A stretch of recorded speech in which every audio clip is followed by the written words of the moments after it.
গতকাল ৭ নভেম্বর জাতীয় বিপ্লব ও সংহতি দিবস উপলক্ষে আজ কুমিল্লার হোমনা উপজেলা বাস স্ট্যান্ড এলাকায় আলোচনা সভা ও শোভাযাত্রার আয়োজন করা হয়েছে। সেখান থেকে বিস্তারিত জানিয়েছেন প্রতিনিধি হুমায়ুন কবির জীবন।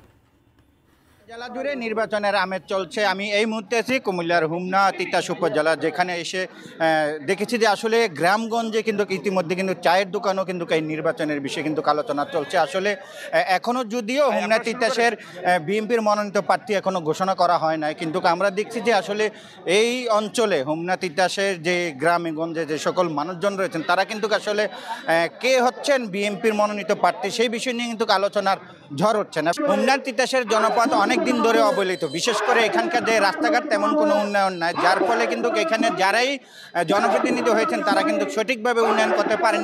এখানকার মানুষজনের সাথে কথা বলে যেটি জানতে পেরেছি, আসলে তারা চাচ্ছেন যেন একজন যোগ্য সঠিক প্রার্থী যেন এই হোমনা তিতাসে আসে, যেন তারা সঠিক উন্নয়ন করতে পারে এবং এই অঞ্চলের মানুষের ভাগ্য উন্নয়ন যেন কাজ করতে পারে, সেটাই তারা চাচ্ছেন। তো এই ছিল কুমিল্লা থেকে সর্বশেষ।